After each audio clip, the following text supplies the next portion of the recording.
불교 인문이 열애는 이것을 깨닫고 실현하였다 라는 좀 큰 책을 이제 지난 월요일 날 마무리해서 인쇄소로 보냈고요. 머지않아 이제 책이 출판되어 나올 겁니다. 요번 책에서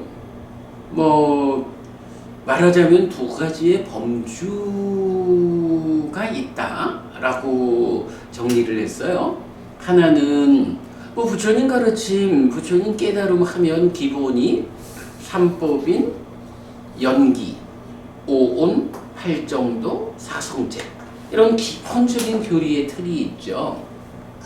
그런 기본적 교리의 틀에 대해서 니카야가 부처님 살아서 직접 설한 가르침이 어떤 답을 주고 있느냐 하는 것을 아마도 현재 지구상에 나와 있는 책 가운데 가장 정확하고 충분하게 그야말로 사부니까야를 다 꿰어가지고 삼법인을, 연기를, 오온을, 팔정도를, 사성제를 이렇게 정리했다라는 점에서 초기 불교에서 답을 찾아야 하는 숙제를 가진 분들한테는 최선의 교재가 될 거다.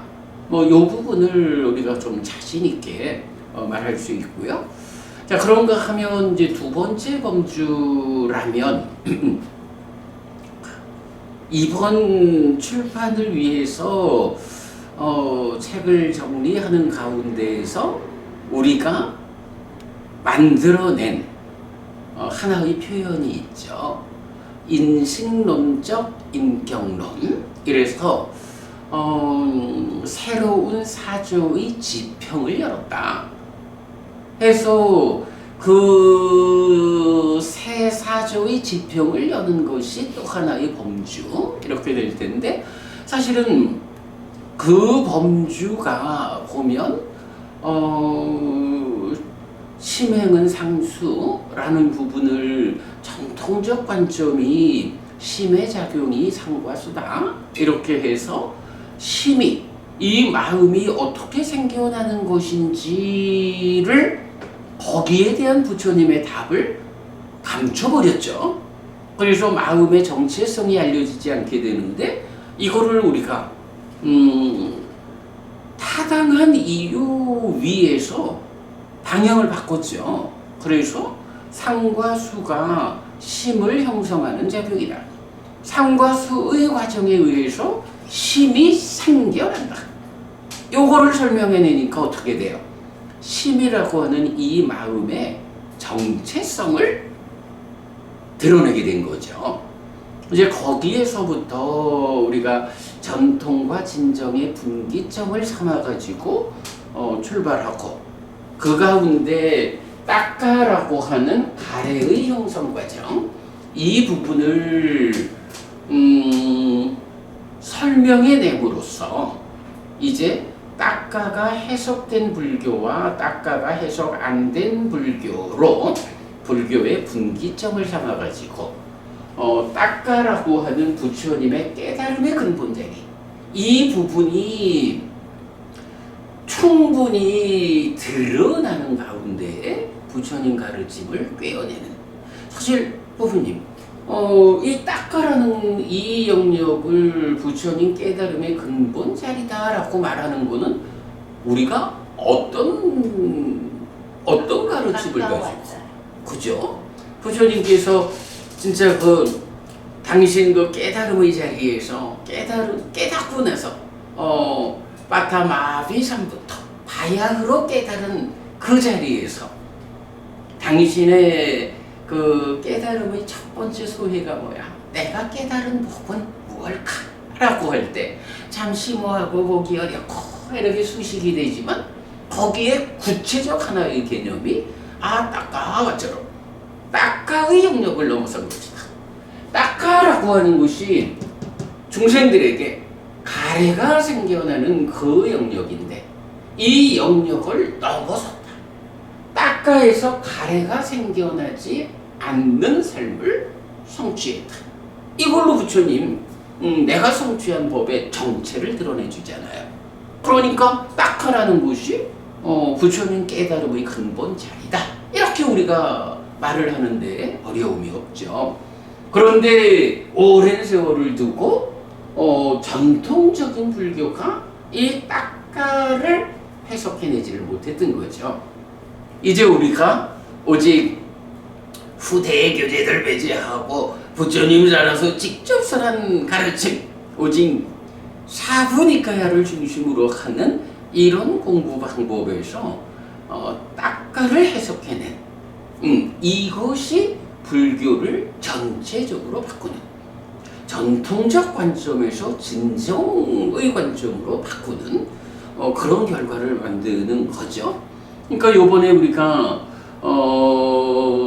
이렇게 두 번째 범주로 인격론, 인식론적 인격론 이런 표현을 했는데, 그런 인식론에 의한 인격론이라는 이것이 어디에서 출발을 해요? 바로 식이라는 것이 분별식이다. 무명이라는 것이 그러니까 분별알미다. 무명은 존재알미다. 탐과지는 가치알미다. 분별알매, 존재알매, 가치알미 더해져서 완성된 알미, 심이다. 요 개념이잖아. 알미라는 것이 사실은 안과 색을 연하여 안식이 있다라고 해서 분명히 식이 생겨난다 하는데, 이 식이 무엇냐 하면 색을 아는 거잖아. 색에 대해서 분별해 아는 알미란 말이야. 근데 그거를 알미라고 말하지 않고 식이라고 말한다고? 근데 이게 원어로 치면 어때요? 뭐 중국말로는 알시자 지고 알미고 하고, 우리말로는 알미고, 사실 식은 우리말로 번역을 못하지 뭐. 그러니까 마음 중에 한 표현이지. 이제 그래야 되는데, 그거를 원어로 보니까 식이라는 말이 윈야나 해가지고 알미라는 냐나 앞에 위가 붙어서 그대로 단어 자체의 의미가 분별 알미야. 식이라고 하는 게 알미인데 분별이라고 하는 적두가 붙은 알미야. 요런 부분을 우리가 새로 발견을 하는 거죠. 그렇게 안과 색을 연하여 안식이 있다. 색에 대한 알미인데 분별 알미다. 이래가지고 여기서 우리가 식이라고 하는 이 마음이 알미라는 것을 정체성으로 하는 어떤 거구나. 그러면 색에 대한 알미인데 그렇게 색에 대해서 분별한 알무로 생겨나면서 또 이 식이 그냥 알미라고 하는 하나의 값으로 있는 게 아니라 이것이 그대로 수를 인식하는 일을 한다고. 그게 또 돌아와가지고 내 입처가 안과 색을 연하여 안식이 있다 하는데도 사실은 쌓여있는 안식이 근이 받아들이는 색에 대한 정보를 분별하는 거예요. 그러니까 내 입처와 외 입처에서 식이 생겨나는 여기도 사실은 안식이 분별을 하고 있다고. 이렇게 분별 알미인데 그게 분별돼서 생겨났다라는 측면도 있지만, 그렇게 생겨난 분별 알미 또 분별하는 일을 한단 말이죠. 그래서 이제 이런 관계를 우리가 표현해낸 게 알문 알미인데 자기 활동성을 가지는 알미다. 이렇게 자기 활동성을 가지고 행위하는 알미다. 이래가지고 식이라는 요것이 행위적 알미다. 자기 활동성을 가진다. 이렇게 본 거죠. 그렇게 자기 활동성을 가지는 행위적 알미, 그 활동성으로 수를 인식하는 과정에서 존재암, 가치암을 더해가지고 심이라고 하는 암이 되는데, 이 심이라는 암도 그대로 자기 활동성을 가진다고. 어떤 활동성을 가지느냐? 식은 인식하는 일을 할 때 심은 행위하는 일을 하죠. 이래서 식도 심도 행위적 알입니다. 자기 활동성을 가진다. 요런 부분을 정리한 게 사실은 요번 책에서의 뭐 가장 큰 성과고, 그런 관점에서 볼 때 이런 식이 인식한다, 안다라는 일을 통해 가지고 알미 완성되는데, 이 알미, 심이라는 이 알미 하는 일이 뭐냐 하면 행위를 하잖아. 그런데 행위라는 관점을 놓고 보면 어때요? 부처님 생각에는 어떤 존재들이 태어남에 의해서 결정되지 않는다. 마세타경.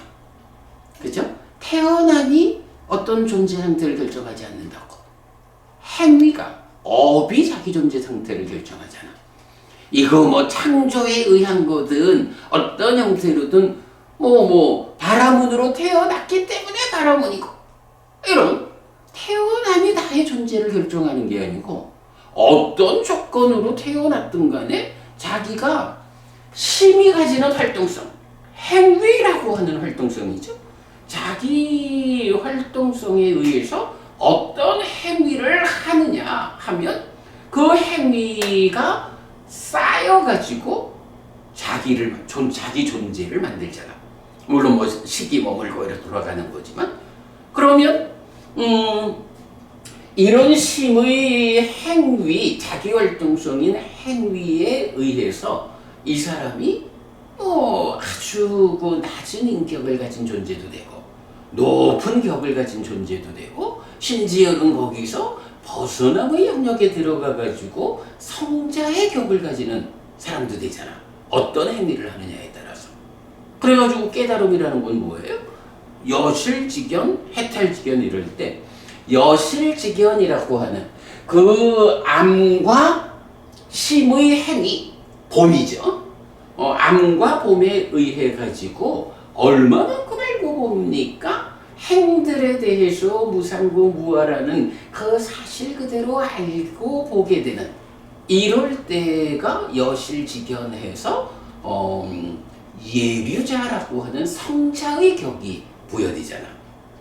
그리고 더 나아가 가지고 해탈직견 하면 해탈에 흔들리지 않는, 태어나지 않는다. 이제 그렇죠. 이제 다음의 존재 없다. 요렇게 요런 완성된 상태, 해탈된 상태를 스스로 알고 보는, 예를 들면 아라한이라고 하는 완성된 성자의 격을. 아라한은 어떤 격이야? 부처님의 깨달음이 그대로 재현된 격이잖아. 요게 삶의 완성, 인격의 완성이지. 그래가지고 이제 그런 부분을 인식의 향상을 통해서 인격이 완성되는 인식론적 인격론, 이런 표현을 이제 우리가 챗 GPT의 도움을 좀 받아서 만들어서 요번 책의 두 번째 범주로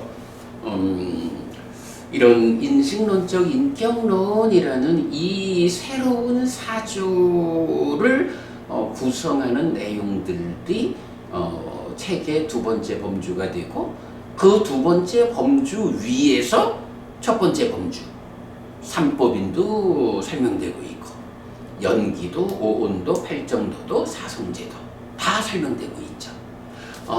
이제 이런 부분을 이제 일단 우리가 제시하고 있는데, 앞으로 분명히 불교를 바꾸는, 불교가 부처님에게로 되돌려지는 핵심적인 내용이 될 거다라는 것을 알게 되죠. 사실은 제가 이제 어저께 원주 법웅사 불교대학에서 이제 특강을 하고 왔죠. 요런 그 인식론적 인격론이라는 요런 제 개념이 탁 생기니까 특강을 하는데도 아주 편한, 강의하기 좋은 이런 쓰임새가 있더라고요. 이제 어저께 어제 주제가 이제 기본적으로는 죽으면 어떻게 될까? 정말로 원주 지역에 있는 우리 불교 신자분들에게 윤회라고 하는 이 주제에 대해서 참 엉뚱하게도 불교 안에서 단별론을 주장하는 이런 사람들, 이런 문제를 정확히 지적하고 단과 상을 극복하는 연기된 식의 윤회, 이 개념을 명확하게 드러내는 이제 그런 특강을 했죠. 그래서 이제 그 특강의 사실은 제목을 죽으면 어떻게 될까라고 잡지를 하는 거야. 뭐라고 잡았을까요? 제가 특강 제목을 스승의 영역에 속하는 거 이렇게 잡았거든. 그랬더니 이제 처음에는 아니 스님 죽으면 어떻게 되나라는 주제로 설법하시는 거 아니었어요? 그래서 내가 그게 그거야 이래 했는데, 사실은 우리야 늘 말하는 거지만 그 죽으면 어떻게 되는지를 어떻게 알아 우리가? 체험적으로 확인할 수 없지만 그러나 모르고는 온전하게 살 수 없는, 이게 말하자면 스승의 영역에 속한 거고, 어떤 스승을 선택하느냐에 따라서 삶이 달라지는 이제 이런 이야기로 이제 설명을 했는데, 이제 그 가운데에서 공덕 이야기를 했죠. 그 공덕 이야기를 하면서 나는 우리 신도들한테 공덕을 지으라고 얘기를 합니다 라고 말씀하시는 어떤 스님한테, 그래서요 스님 그 공덕이 무엇라고 설명하셔요? 하니까 말이 막히지. 공덕을 지으라고는 하는데 그냥 막연하게 우리가 공덕을 지어야 한다, 공덕 이렇게 알고 있지만, 그래서 구체적으로 그 공덕이 뭐길래 공덕을 지으라 합니까? 사실 모르고 공덕을 짓는 것하고 알고 공덕을 짓는 것하고는 천지 차이가 있잖아요. 그래서 이제 공덕을 지으라고 말한다라고 하는 스님한테 공덕이 뭡니까? 물었던 이야기하면서 이제 공덕을 좀 설명해.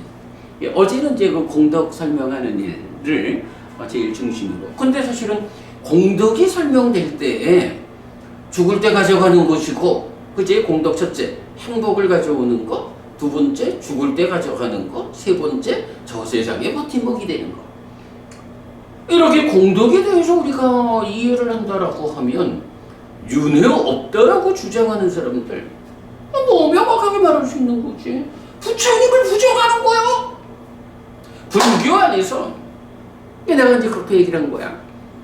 불교 밖에 있는 사람들이 윤회 없다고 말하면 그렇게 윤회 없음을 가르치는 스승에게서 배워가지고 윤회 없다고 말하는 사람들한테 우리가 부처님이라는 스승을 따라 배워가지고 아는 바로 당신 스승이 말하는 윤회 없음이 얼마나 저열한지 삶에 대한 사실 그대로 알고 보는 것이 이렇게 부처님이 설명하는 반상을 극복한 연기된 식의 윤회라는 것, 이런 부분을 우리가 설명해가지고 타파하면 된다.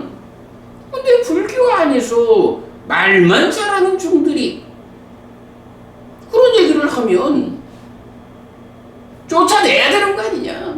내가 그래도 그렇게 썼잖아, 그죠? 쫓아내야 된다.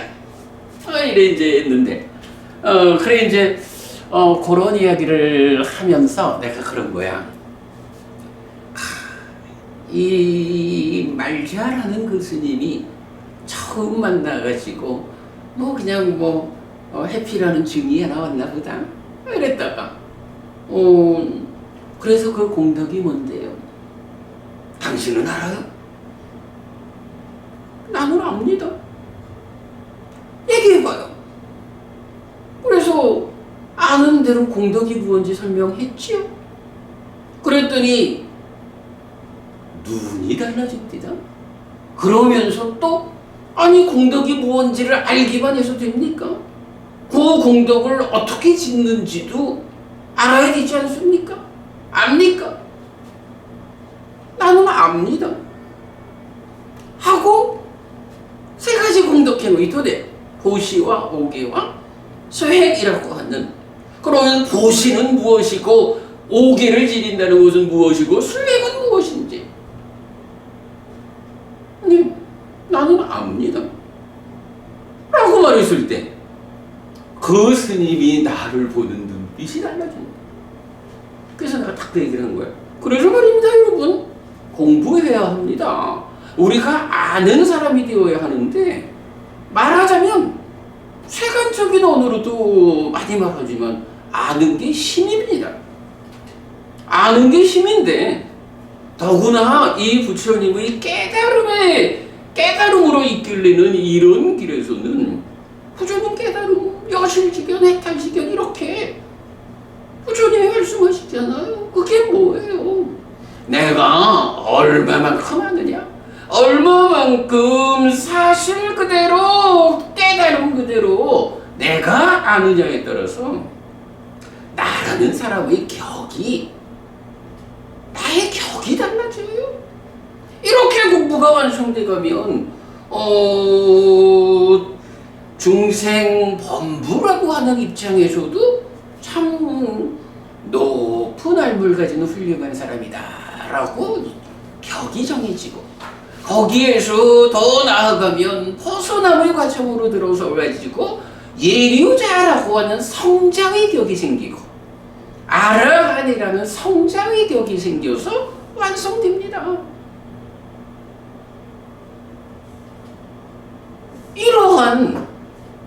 이러한 격이라는 것을 뭐라고 말해요? 인격입니다. 우리가 얼마만큼 아느냐, 얼마만큼 사실 그대로 정확하게 아느냐 라고 하는 것이 우리의 인격을 결정하는 겁니다. 여러분, 부처님 따라서 공부해가지고 우리가 얼마나 높은, 얼마나 훌륭한 자신의 인격을 갖출 것이냐, 이거 우리가 배워가야 하는 길입니다. 이제 이런 표현을 이제 하는데, 인식론적 인격론이라는 게 이렇게 쓰이더라고요. 그래서 이건 정말로 우리가 정말로 인식론적 인격론이라고 하는 새로운 사조의 지평을 열었다라고 이번 책에서 서술하고 있지만, 정말로 정확하고 잘 제시된 방향성이고, 이게 앞으로 불교를, 한국 불교 이럴 것도 아니고 불교를 바꿀 것이다. 불교를 부처님에게로 되돌리는 이 커다란 불사의 큰 방향으로 제시될 것이다. 그런 생각이 들었어요. 그래서 어저께 이제 그렇게 이제 공덕 이야기로 또는 이제 그 식을 다시 태어나는 식, 연기된 식 이런 부분도 좀 소개를 하고 하면서 분명하게 부처님을 스승으로 하는 불교 신자라면 명확함이 있어야 합니다. 부처님이 정등각이라는 믿음 위에 출발한다면, 이제 누가 윤회 없다고 라고 말하면 거짓이다라고 분명히 지적해야 하고, 그 참된 존재성을 가지는 아트만의 윤회를 말한다 하면 그것도 정확히 보지 못했다. 부처님의 깨달음은 우리를 이렇게 이끈다라는 것을 정확하게 지적해서 우리 자신이 스스로의 온전한 알매에 의해서 우리의 인격을 높이는, 이런 공부 여러분 해야 됩니다. 이제 이런 표현을 이제 좀 했어요. 원주부부님들 굉장히 좋아하셨고, 저도 즐거운 마음으로 시간을 1분도 넘기지 않고 정확한 시간 안에 그렇게 강의하고 왔는데요. 좋은 시간이었어요. 아무튼 이제 지난 한 100일 넘는 시간 동안에 꽉 묶여가지고 그 불교 입문이 사실 열애는 이것을 깨닫고 실현하였다라는 책을 완성해서 인쇄소로 넘겼는데 그 마지막 장에서 제가 이제 책을 마치며 해서 1, 2, 3번을 적었거든요. 1번 우리 지난주에 보았죠. 오늘 이제 마지막 적은 그 책을 마치며 3번 요 내용을 제가 좀 소개하는 걸로 오늘 수업을 진행하려 합니다. 자,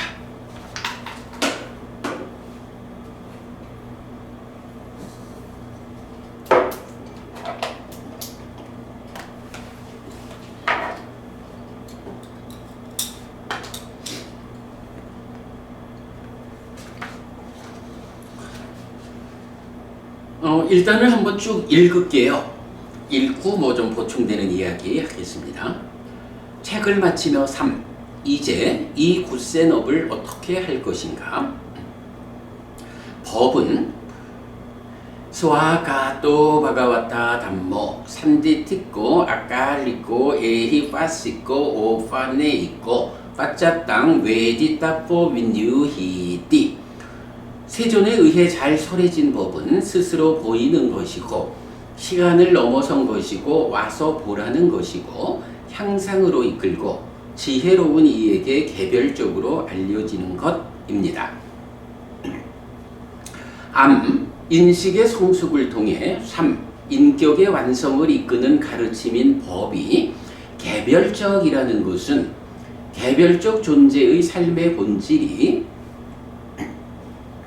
우주성과의 동일성, 브라흐만, 아트만을 가지는 그 동일성을 가지는 아트만이 아니라 연기, 무아의 개별적 암이라는 것입니다. 272쪽 참조. 그래서 내 삶의 문제를 다른 사람이 대신 해결해 줄 수 없습니다. 유일신 종교에서는 우주성으로의 창조주 하나님의 권능이 모든 것을 가능케 하지만 설정된 능력일 뿐 사실이 아닙니다. 마치마니카야 107 가나카 모칼라나경은 점진적인 공부, 점진적인 행함, 점진적인 실천을 선언합니다. 개별적인 것이기 때문에 어떤 권능의 설정처럼 단박의 성취를 말하지 않는 것입니다. 또한 점진적인 것이기 때문에 나아가는 방향을 중시합니다. 방향이 어긋나면 간 만큼 멀어지기 때문입니다. 그래서 부처님은 열애는 길을 가리키는 자라고 자신을 소개합니다. 이처럼 바라문이여 열반이 있고 열반으로 이끄는 길도 있고 이끄는 자인 나도 있습니다. 그러나 나에 의해 이런 지도와 이런 이어지는 가르침을 받은 나의 제자들 가운데 어떤 자들은 궁극의 완성인 열반을 얻고 어떤 자들은 얻지 못합니다. 바라문이여 여기서 내가 무엇을 합니까? 바라문이여 열애는 길을 가리키는 자입니다.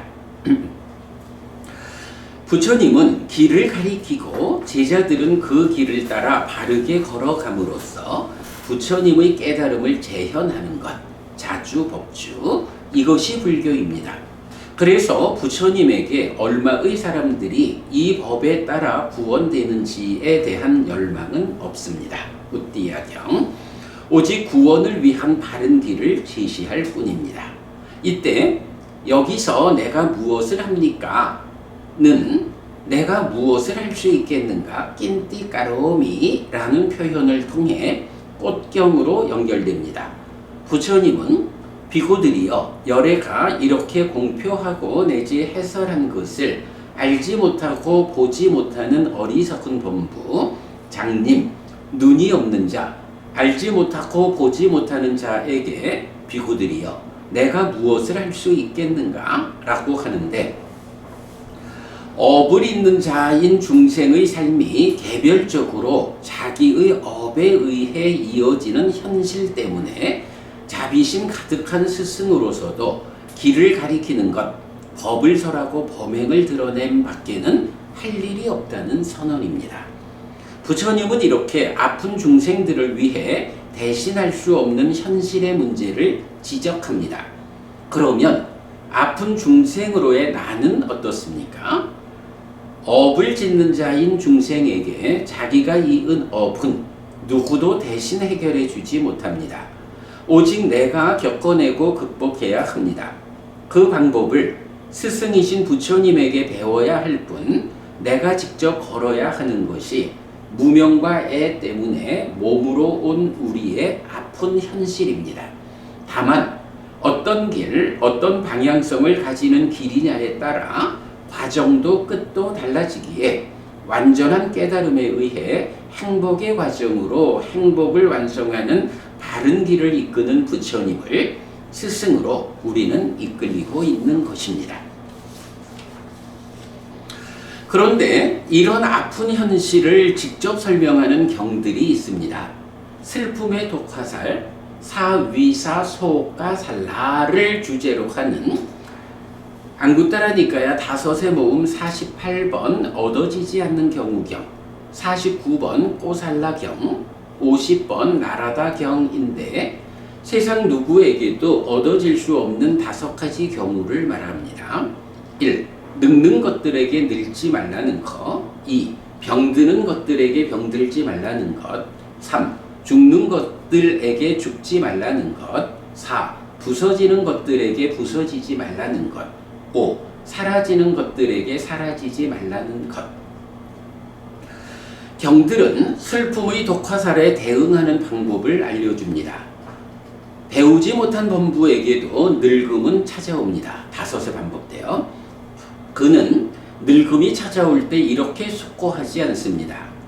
나에게만 늙음이 찾아오는 것은 아니다. 참으로 중생들의 오고 가고 죽고 태어남이 있는 한 모든 중생에게 늙음이 찾아온다. 그런데 만약 내가 슬픔이 찾아왔을 때 그렇군요. 그런데 만약 내가 늙음이 찾아왔을 때 슬퍼하고 힘들어하고 비탄에 빠지고 가슴을 치며 울부짖고 당황한다면 밥도 나에게 기쁨을 주지 못할 것이고 몸의 색깔도 나빠질 것이고 일도 할 수 없을 것이고 적들은 기뻐할 것이고 벗들은 슬퍼할 것이다 라고. 그는 늙음이 찾아올 때 슬퍼하고 힘들어하고 비탄에 빠지고 가슴을 치며 울부짖고 당황하는데 슬픔의 독화살을 맞은 배우지 못한 범부가 오직 자신을 태우는 것입니다. 잘 배운 성스러운 제자에게도 늙음은 찾아옵니다. 역시 5의 반복. 그는 늙음이 찾아올 때 이렇게 숙고합니다. 나에게만 늙음이 찾아오는 것은 아니다. 내지 적들은 기뻐할 것이고 벗들은 슬퍼할 것이다 라고. 그는 늙음이 찾아올 때 슬퍼하지 않고 힘들어하지 않고 비탄에 빠지지 않고 가슴을 치며 울부짖지 않고 당황하지 않는데 배우지 못한 범부가 꿰뚫리면 오직 자신을 태우는 슬픔의 독화살을 잘 배운 성스러운 제자는 뽑아버리는 것입니다. 슬퍼하지 않고 화살을 뽑아버린 성스러운 제자는 오직 자신을 완전히 끕니다. 경은 이런 개성으로 마무리됩니다. 슬퍼하지 말고 비탄에 빠지지 말라. 여기에서 얻을 수 있는 이익은 적다. 그가 슬퍼하고 괴로워하는 것을 알고 적들은 기뻐한다. 현자는 불행에 처했을 때 어찌할 바를 몰라 흔들리지 않는다. 평상시처럼 변함없는 얼굴을 보고 적들은 괴로워한다.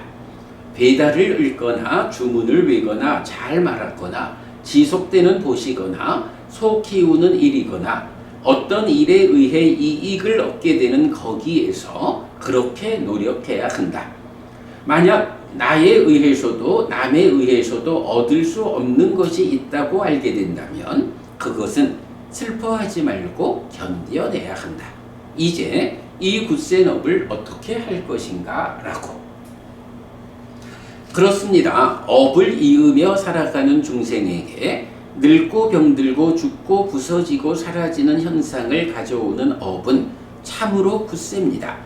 아무리 소원하고 간절히 기도하고 매달려도 이 굳센 업은 개별성을 넘어서지 못합니다. 오직 내가 겪어야 합니다. 그러니 견뎌내는 것 말고는 다른 방법이 없습니다. 참 다행입니다. 쉴 새 없이 쏘아져 오는 슬픔의 독화살을 막아내는 방패가 생겼습니다. 방패로 막아내면서 이미 맞은 독화살을 뽑아낼 수 있게 되었습니다. 요게 산염처에서 업장소멸.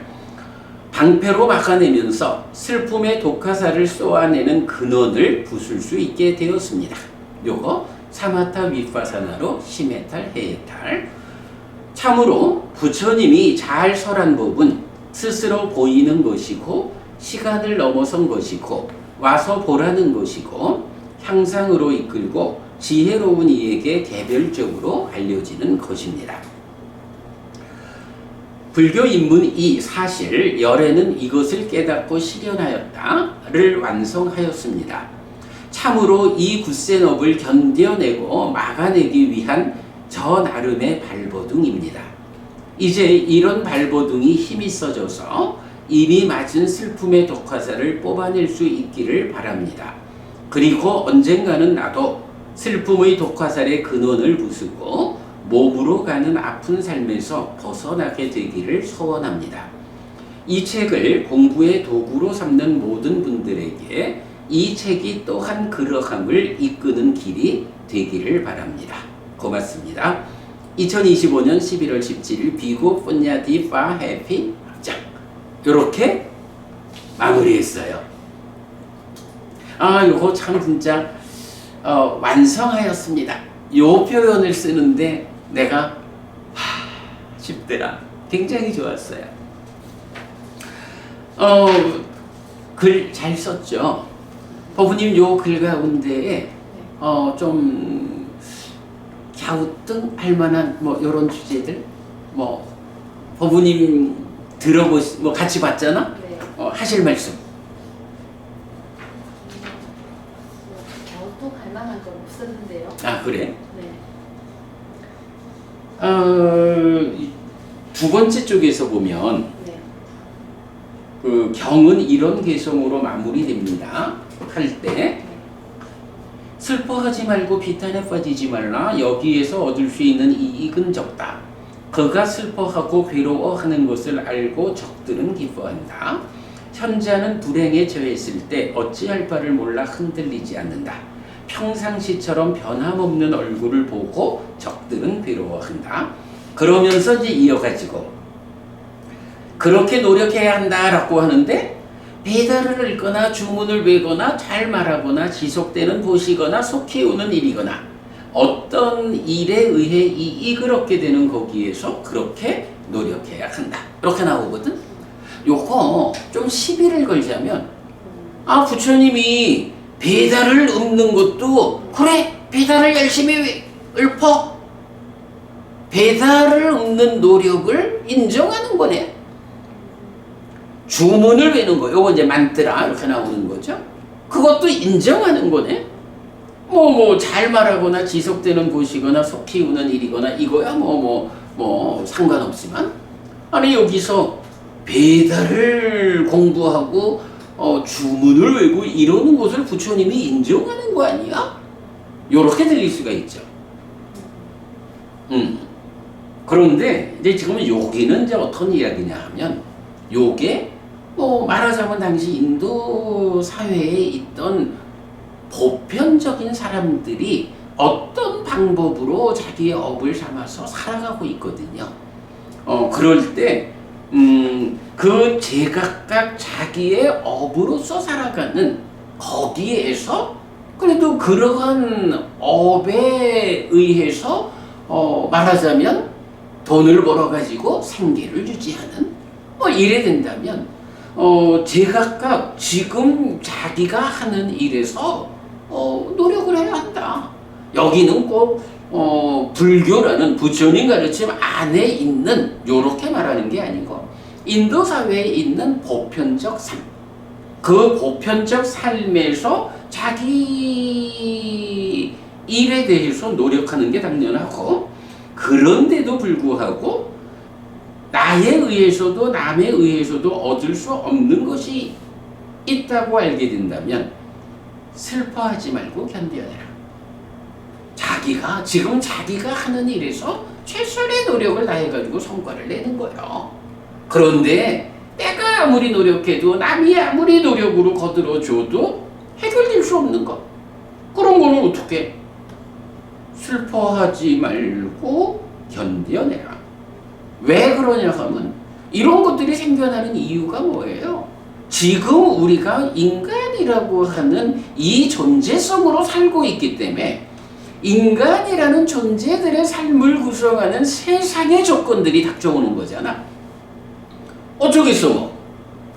인간 몸으로 살아가는데 인간 몸으로 연결되어 있는 이 관계성에 의해서 닥쳐오는 거, 그런 문제를 내가 거부한다고 거부할 수 없잖아. 그거 싫다고 어찌하려고 해봐야 다른 방법이 없잖아. 이거는 내가 현재 살고 있는 이 인간 몸으로의 삶의 과정에서 감당할 수 없는 세상의 조건들이 닥쳐오는 거, 내가 최선의 노력을 다해도 거부할 수 없는 거, 방법이 없다. 이거는 슬퍼하지 말고 견뎌야 한다. 그거 슬퍼하고 앉아 있어가지고 해결 안 된다고. 이거는 견뎌야 된다. 견딘다는 게 뭐예요? 부딪혀 극복하는 거잖아. 그렇게 하면서 이제 이 자리에서 이제 이 굿센업은 어떻게 할 것인가?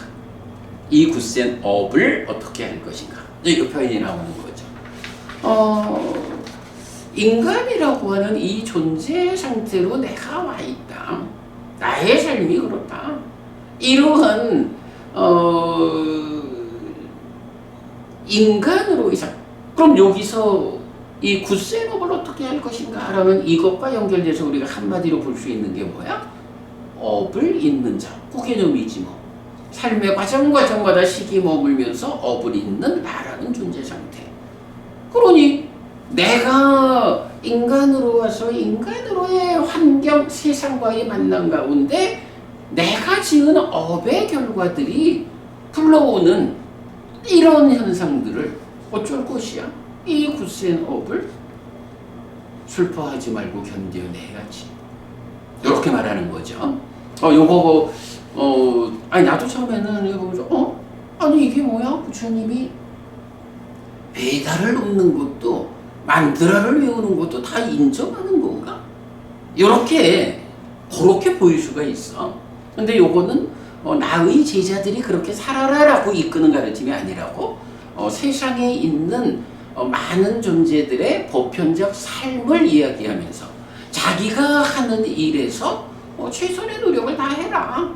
그런데도 해결되지 않는 일은 그거 나한테 왜 이런 일이 생기지? 하고 슬퍼하고 있어서는 안 되고 슬퍼하지 말고 견뎌내라. 이렇게 이제 말씀하시는. 그래서 이제 이 굿센업을 어떻게 할 것인가? 이런 표현이 이제 경에 나오는 거죠. 업을 잇는 자인 우리들의 삶이 그렇죠. 뭐 견뎌내야지 뭐 어쩌겠어. 법부님 요 글에서 무언가 좀 제일 핵심적인 개념이 있다면 어떤 걸까? 어떤 수풍의 독화사를 대응하는 방법? 그 이전에, 그러니까 그래 뭐 이제 전체적인 내용은 이제 그렇게 흘러가지만 이 글에서 바탕에 있는 건 뭐냐라고 하면 그 개별성이라는 거지, 그렇죠? 부처님이 보는 우리 존재성은 그래서 이제 앞에서 그 얘기를 한 거야. 가르침인 법이 개별적이다. 그러니까 지혜로운 이에게 개별적으로 알려지는 거.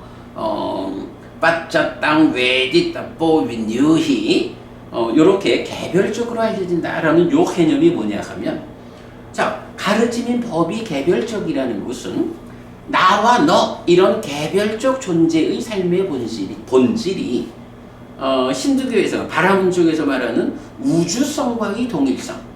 요게 뭐냐 하면 나라고 하는 개별적 존재인 아트만하고 우주성이라고 하는 창조주 하나님 브라흐마하고 요 두 개가 동일하다. 이게 범하일력 이렇게 가는 거잖아. 삶의 본질이 우주성과의 동질성, 브라흐만과 아트만이 하나다라고 하는 이런 아트만이 개별적 존재로서의 삶의 본질이 아닌 거예요. 연기이고 무아인 개별적 알미다. 나라는 삶이, 나의 삶이라는 게 나 자신에 의한 개별성을 갖는 거지.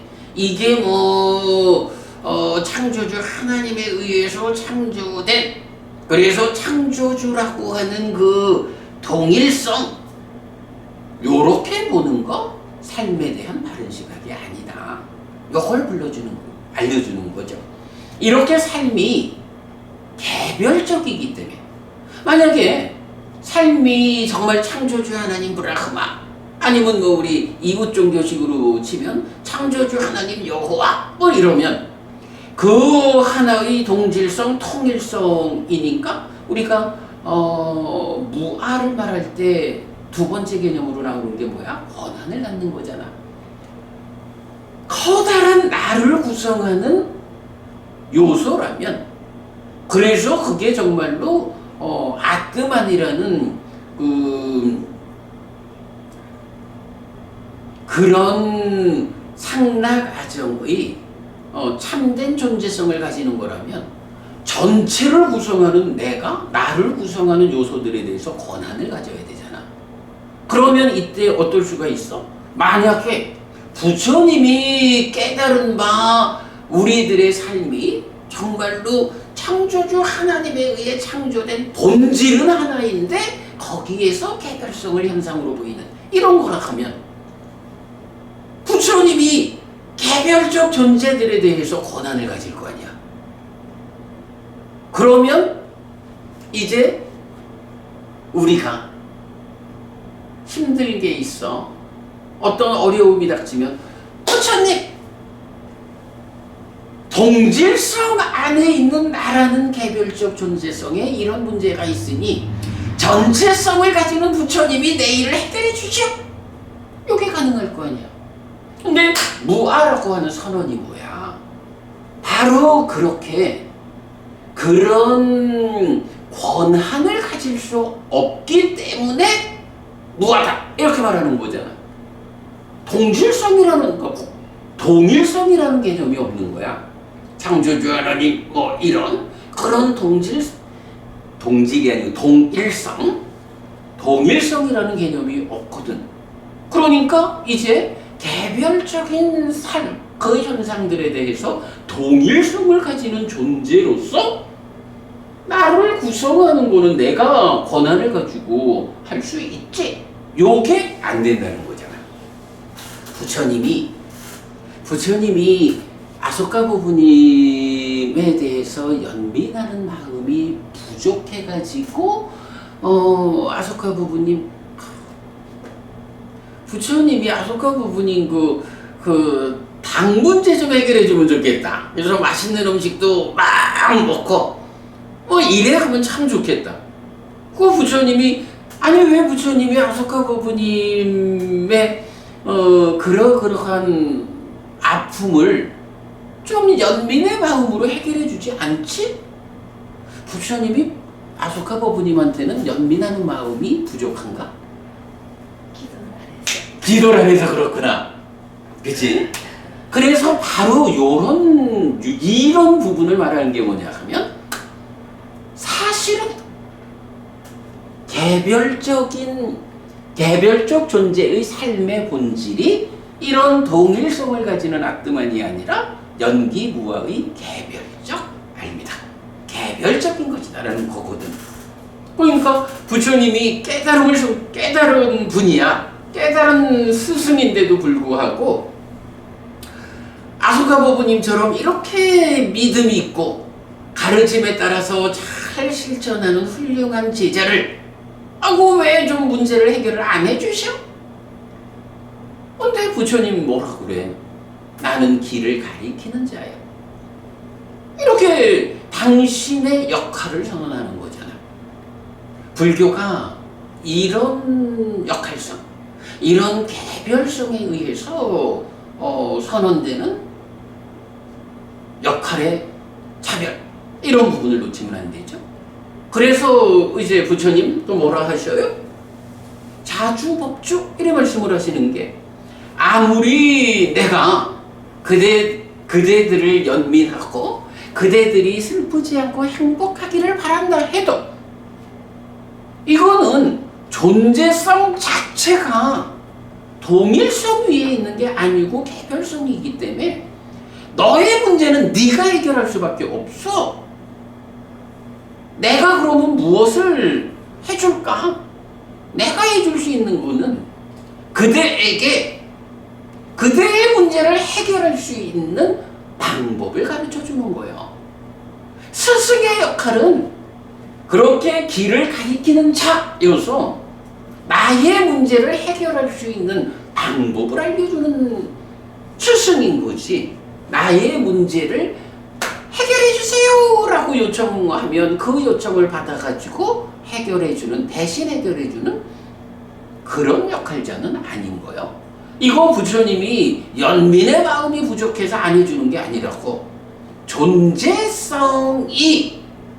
존재성의 사실이 그러한 거라서 그건 뭐 방법이 없는 거야.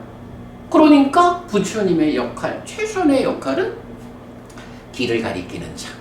그래서 자주 법주, 내가 길을 가리키는 일, 이래서 법으로서의 섬을 안내하니 그 열반이라는 섬으로 나아가는 그 과정은 그대 스스로 걸어야 한다. 스승으로서 할 바를 다 했으니. 그렇지. 그죠? 그런 부분에 대해서 오해를 하면, 아니 부처님한테 기도했는데 왜 안 들어줘? 아이 여기 부처님은 기도빨이 없나 봐. 그러면서 심지어는 아이고 소원 잘 들어주는 하나님 찾아가야지 해서 개종도 할 수 있는 거고, 이런 거는 기본적으로 자기가 공부가 부족하고 자기가 믿음이 없어서 이제 생겨나는 문제인 거죠. 중생 그래요.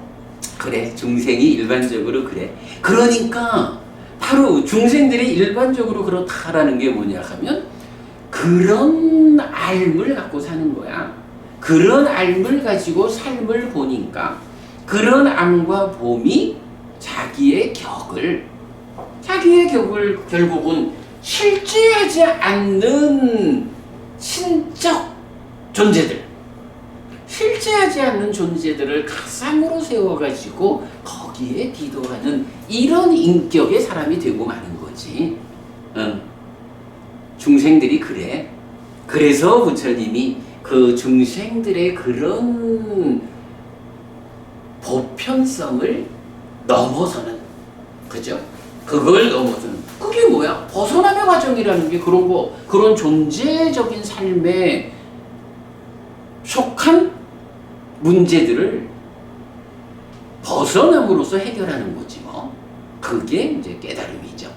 네, 그런 부분들. 그래서 약간 나는 이 책을 마치며 3번 이 글에서 가장 바탕에 있는 개념 뭐라고요? 개별, 그지? 공감이 되죠? 이게 그래서 이제 불교 안에서 또 이제 많은 분들이 이런 비유 많이 쓰잖아. 호수가 있어. 바람이 휙 불면, 바람이 불어오면 호수물이 일렁일렁 되잖아. 그러면 요 일렁이는 제각각의 존재성, 개별적 존재성. 이 개별적 존재성은 사실은 호수물이라고 하는 동일성으로의 존재성. 요것이 바람에 흔들려서 잠시 나타나는 그런 임시적 존재성에 불과하지, 존재성은 이렇게 하나요. 사실은 이렇게 말하는 게 범이고 아잖아. 그래서 이 범아가 일여라, 하나다 라고 보는 걸로 사실은 삶의 방향성을 제시하는데, 이 방향성은 누구의 방향성이야? 이게 힌두교, 브라만교, 우파니샤드가 말하는 게 이런 방향성이잖아. 그럼 불교는 어떤가? 실제로 부처님은 요렇게 호수물에 바람이 불어서 출렁거리는 요 각각의 현상들, 요 개별적 존재성, 요것에 대해서 이건 개별성이요, 요렇게 말씀하시는 건가?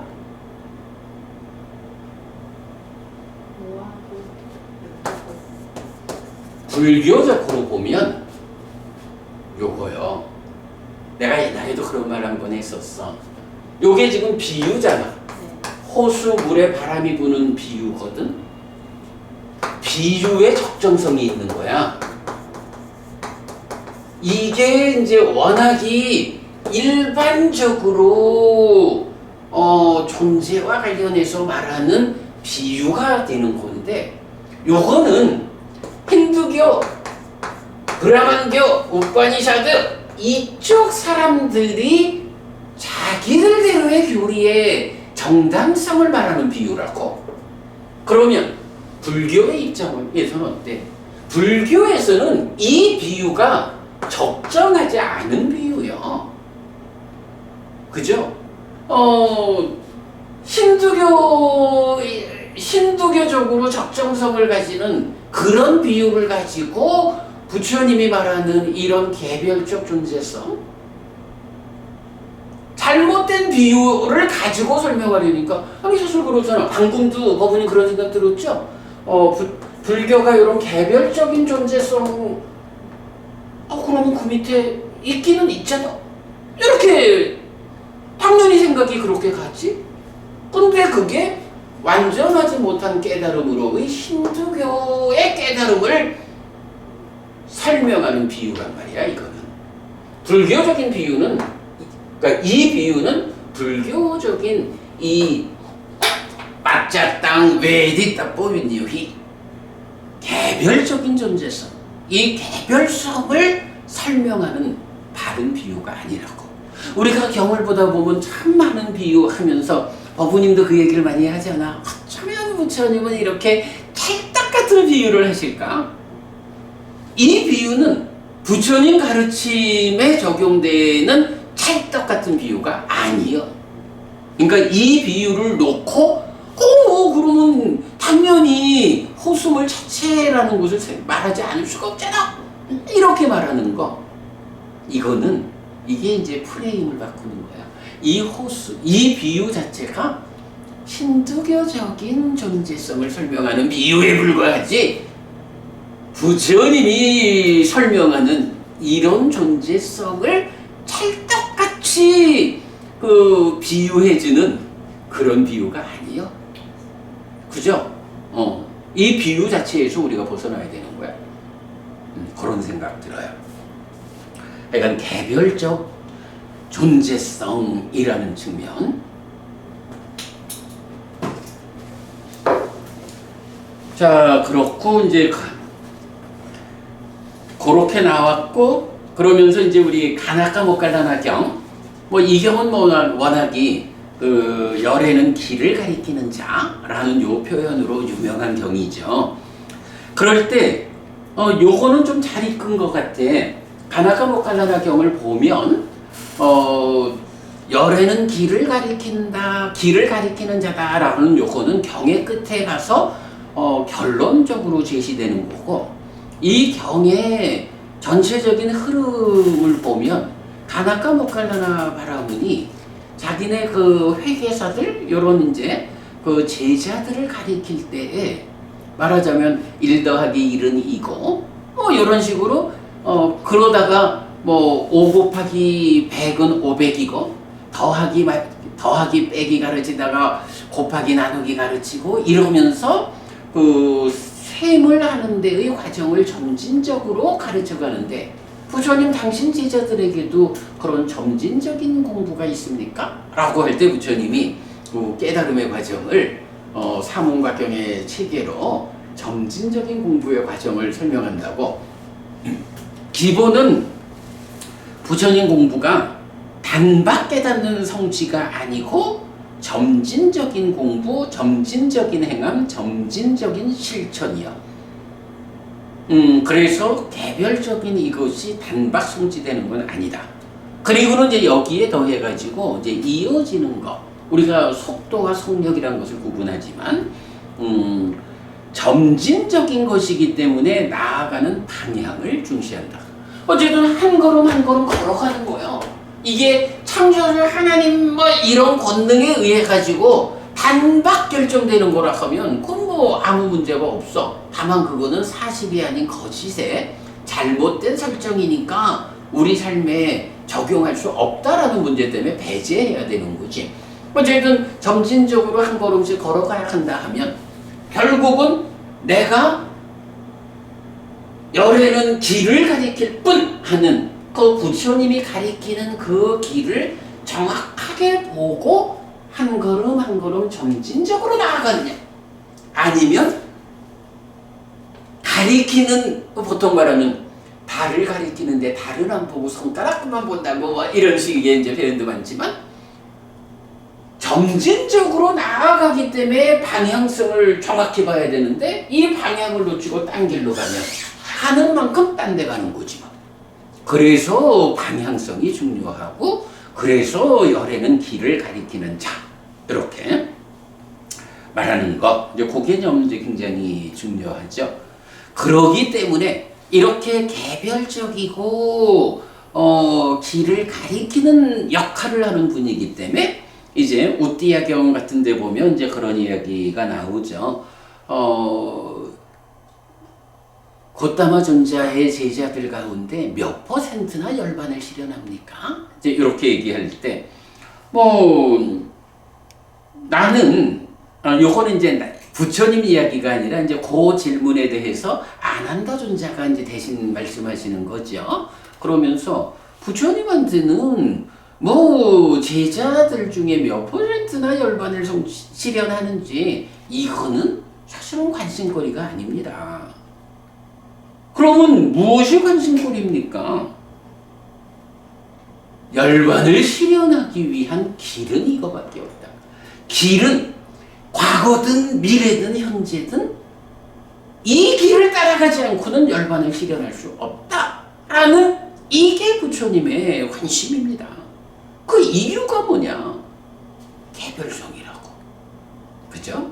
아무리 부처님이 열심히 진짜 가나까 모칼라나 경식으로 아무리 잘 가르쳐도 자기가 잘못 이해하고 길을 벗어나면 동일성을 가지는 권한을 가지는 존재가 아니기 때문에, 그런 존재는 없기 때문에 방법이 없는 거야. 내가 가르쳐 주는데도 잘못 가는 걸 어쩌라고.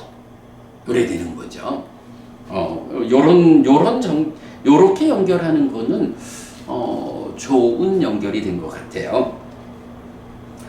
자, 그래서 이제 이렇게 열에는 길을 가리키는 자 할 때 바라문이요. 여기서 내가 무엇을 합니까? 라고 할 때 에타 화항 브라흐마나 까로미 했거든.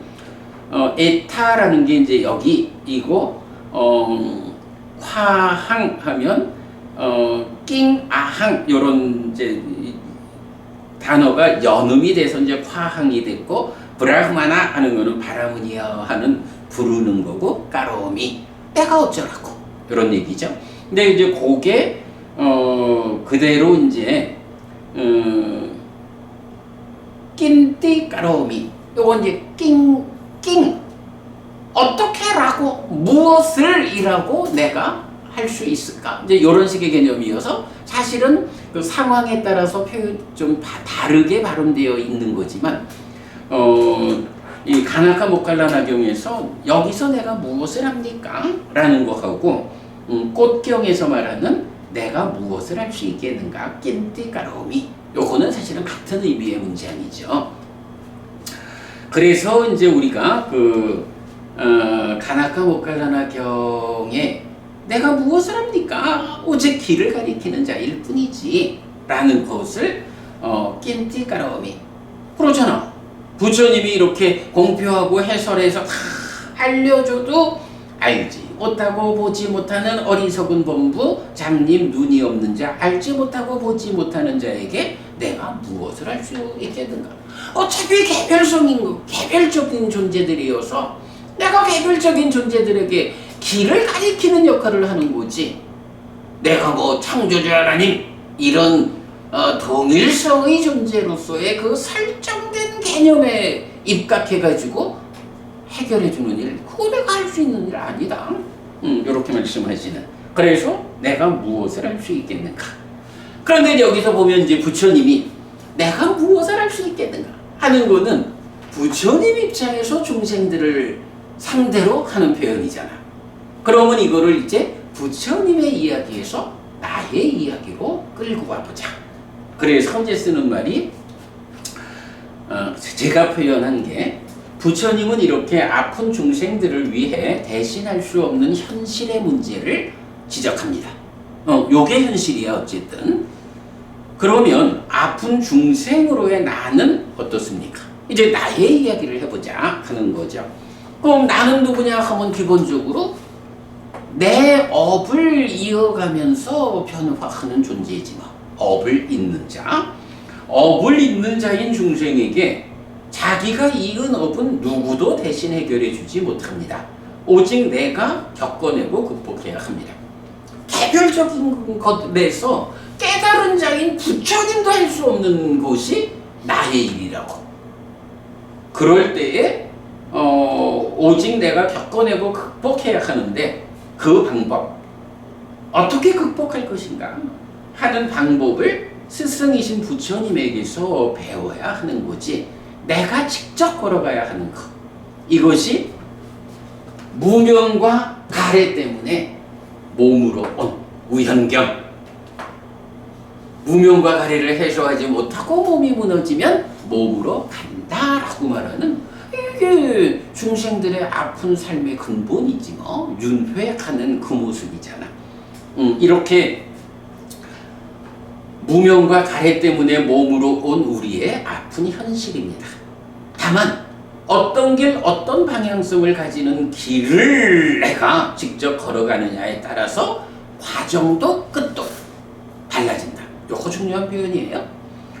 그래서 완전한 깨달음에 의해 행복의 과정으로 행복을 완성하는 바른 길. 요게 뭐야? 요거를 뭐라 해? 행복의 과정으로 행복을 완성하는 바른 길. 요걸 뭐라고 해? 뭘까? 불교의 뭐 한마디로 하지 뭐. 이게 팔정도고 이게 중도지 뭐. 그지? 그러니까 고행은 행복을 얻기 위한 과정을 어떻게 하는 거야? 괴로움의 과정으로 행복을 얻겠다 하는 게 고행인데 그거는 깨달음의 길이 못 되잖아. 깨달음의 길, 삶의 완성, 완전한 행복을 실현하는 이 부처님의 길은 뭐야? 즐거움의 과정으로 즐거움을, 행복의 과정으로 행복을 완성하는 이 길이 부처님의 길이잖아. 그게 팔정도고 그 실천이 중도잖아. 그 표현을 완전한 깨달음에 의해 행복의 과정으로 행복을 완성하는 바른 길을 팔정도 중도를 이끄는 부처님을 스승으로 우리가 이끌고 있다. 그러니까 어떤 길로 가느냐?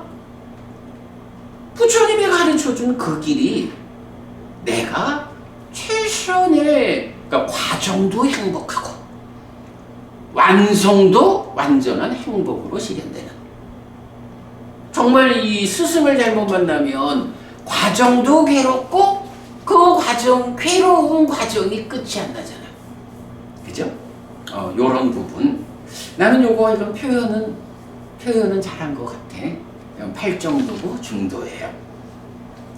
자, 그렇게 이제 그 개별적인 내 이야기에서 내가 직접 걸어야 한다라고 연결했고요. 그리고는 이제 이 글에서 이제 나타내는 이제 결론을, 나의 의도를 이렇게 표현한 거죠. 그런데 이런 아픈 현실을 직접 설명하는 경들이 있습니다. 그래서 우리가 이제 화살, 독화살 이 얘기가 많이 나오는데, 유독 독화살과, 그러니까 독화살의 비유 이래 있지만 그와는 좀 차별되게 슬픔의 독화살, 사위사 소가살라. 위사가 독이거든. 사위사니까 독이 있는. 소가 슬픔, 살라 화살이라고. 그래서 독이 묻어있는 슬픔의 화살이야. 그러니까 슬픔의 독화살. 슬픔의 독화살이라고 하는 이 개념, 이 용어를 포함하고 있는 경이 3개가 연속되어 나온다고. 안구타라니까야 5의 모음에 48, 49, 50경인데 얻어지지 않는 경, 호살라경, 나라다경 이래 되죠. 여기서 이제 그 슬픔의 독화살 무엇냐라고 하니까 5가지 경우를 말한다. 중생이라는 우리 현실이 늙어야 하는데 늙는 것들한테 늙지 말라고. 늙지 않았으면 좋겠다고 하는데 안 늙을 재간이 없는 게 중생들의 삶이잖아. 그것 때문에 슬픔의 독화살을 맞는다고. 어떻게? 중생이라는 삶이 늙지 않을 수 없는 거예요. 무상한 거예요. 그래서 무상하다고 바로 보아가지고 그 늙음을 늙지 말라고 요청하지 않고 그 늙음의 과정에서 내가 올바른 삶을 쌓아가는, 요럴 때 독화살을 맞지 않는, 이렇게 되는 표현인 거죠. 마찬가지 병드는 것들에게 병들지 말라는 거, 죽는 것들에게 죽지 말라는 거, 부서지는 것들에게 부서지지 말라는 거, 사라지는 것들에게 사라지지 말라는 거. 요 5가지의 경우로서 사실 그대로 보지 못하고 어긋난 의도, 기대, 지향을 할 때 그게 슬픔의 독화살을 맞는 거. 이렇게 말하는 거죠. 그래서 이제 보면 배우지 못한 범부에게도 이 5가지가 찾아오는데 그 5가지가 찾아올 때 이렇게 수고하지 않는다. 나에게만 찾아오는 게 아니야. 이게 중생이라고 하는 이 무명과 가래 때문에 윤회하는 삶을 살아내는 중생들에게 공통된 현상들이요. 방법은 내가 무명과 가래를 해소하고 벗어나는 데 있어.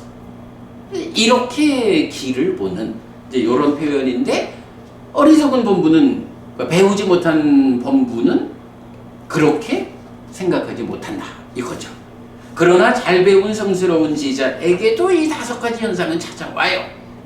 늙어야 하고 병들고 죽어야 하고 부서지고 사라지는 현상은 찾아온다고. 그러나 그럴 때 거기에 대한 대응 방법이 바르게 보아서 그 무상이라는 현상성을 바르게 보아가지고 그것 때문에 슬픔의 독화살을 맞지 않는다. 자, 그래서 보면 또 여기서도 요런 표현, 배우지 못한 범부는 어때? 그 문단의 끝에서 슬픔의 독화살을 맞은 배우지 못한 범부가 오직 자신을 태우는 것이다. 그렇게 나오죠. 불탐경 하듯이 탐진치의 불로서 슬픔, 비탄, 생노사, 수비고 운해의 불길로 타오르는, 이렇게 자신을 태우고 있다고.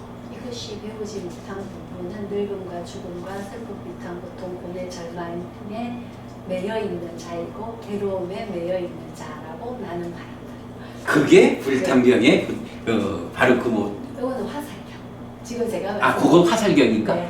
불탄경은 조금 네, 다르게 말하나? 원래로 불탄경에서는 그걸로 불탄다 이렇게 나오지. 그래, 오케이. 좋습니다. 그런데 잘 배운 성스러운 제자는 그 부분을 어떻게 말해? 슬퍼하지 않고 화살을 뽑아버린 성스러운 제자는 오직 자신을 완전히 끕니다. 우리가 이제 파리니파야티라는 단어를 뭐 완전히 열반한다 이렇게 많이 말하지만 그래도 뭐 우리도 경을 번역할 때 그거를 완전히 꺼진다라고 직접 번역을 많이 하잖아요. 그게 뭐야? 바로 배우지 못한 범부는 자신을 태우는데 열반을 실현하지 못하고 중생들의 악한 삶을 살아내고 있는데 잘 배운 성스러운 제자는 그렇게 완전히 끝나.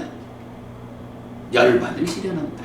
이런 불타는 상태냐 꺼진 상태냐 이렇게 배우지 못한 범부와 잘 배운 성스러운 제자를 구분해 주는 것. 이것이 배우지 못한 범부와 잘 배운 성스러운 제자의 차이이고 특별함이고 다릅니다. 그래, 맞습니다. 그럼요. 결국은 그 차이 때문에 우리가 그 차별된 그 성과, 차별된 그러한 삶으로 옮겨가기 위한 게 공부의 과정인 거죠. 잘 외우셨습니다. 그래도 법부님이 그렇게 외워주니 얼마나 좋냐. 자, 그래서 그 다음에 이제 이어가지고 경의 개성이 쭉 본 대로 나에 의해서도 남에 의해서도 얻을 수 없는 것이 있다고 알게 된다면 그것은 슬퍼하지 말고 견뎌내야 한다. 이제 이 굳센업을 어떻게 할 것인가?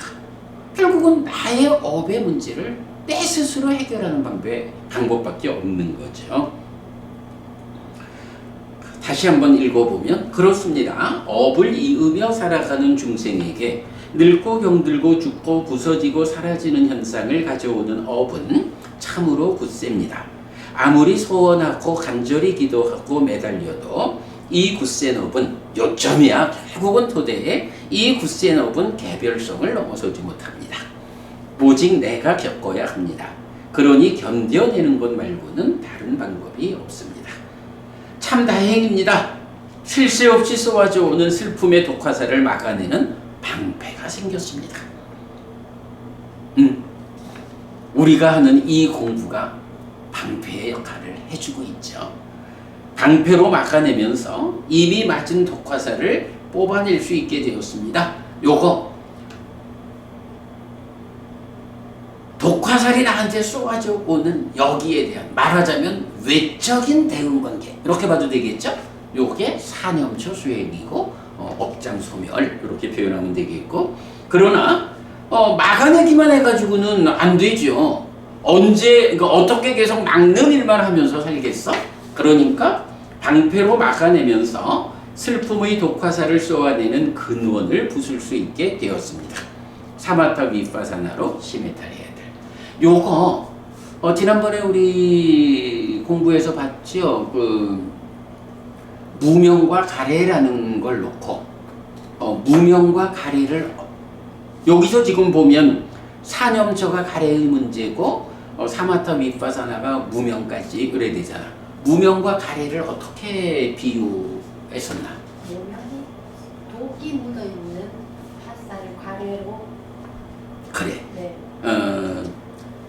수나카타경에서 그 독이 묻어있는 독의 결점이 있는 가래 이랬을 때 가래라는 화살을 맞는데 그 가래라는 화살에 묻어있는 독으로의 무명 그거 말고 그것보다도 사실은 더 명확하게 무명과 가래를 비유해주는 내용이 있었어.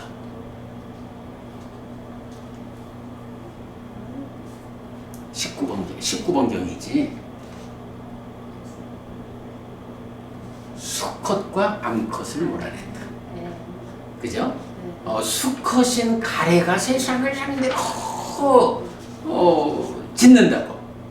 그런데 무명이라고 하는 암컷이 그 수컷인 가래를 계속 보듬어서 세상을 상대로 싸우게끔 키워내고 있는 거지. 그래서 수컷인 가래와 암컷인 무명을 다 쫓아냈다. 이렇게 말하는 거죠. 무명과 가래의 관계가 내가 볼 때는 여기에 하여간 마침하니까 19번경일 거야. 19번경에서 이제 그 윗닦아를 두 가지로 분류하고 그 마지막에 가면 부처님이 이제 비유를 만들어서 설명하시는 내용이죠. 그때 하여간 집에서 키우는 수컷도 쫓아내고 암컷도 쫓아낸 이런 부분으로 하면서 수컷은 가래고 암컷은 무명이다. 이 표현을 해주시거든. 그런 비유는 찰떡 같은 비유인 거야. 무명과 가래를 설명하는 정말 찰떡 같은 비유인데 이런 비유는 부처님 비유 아니야. 비유는 정말 찰떡같이 해야 돼. 자, 요런 이제 그런 내용을 이제 이렇게 방패로 막아내는 것. 그래서 이미 맞은 독화살을 뽑아내는 것. 요거 가래의 문제로서의 사념점. 그리고 막아내면서 슬픔의 독화살을 쏘아내는 근원을 부수는 것. 요거 암컷인 무명을 부수는 것. 이렇게 그렇게 보면 적절한 표현이 되죠? 요거 잘 적었죠? 고민 많이 해서 적은 거야. 자, 참으로 부처님이 잘 설한 법은 스스로 보이는 것이고 시간을 넘어선 것이고 와서 보라는 것이고 향상으로 이끌고 지혜로운 이에게 개별적으로 알려지는 것입니다. 어쨌든 이 글의 토대가 되는 개념은 개별적인 것이다. 요거고요. 마지막 한 번 더 읽어보고 마칩시다. 불교 인문 이 사실 열애는 이것을 깨닫고 실현하였다를 완성하였습니다. 참으로 이 굳센업을 견뎌내고 막아내기 위한 저 나름의 발버둥입니다.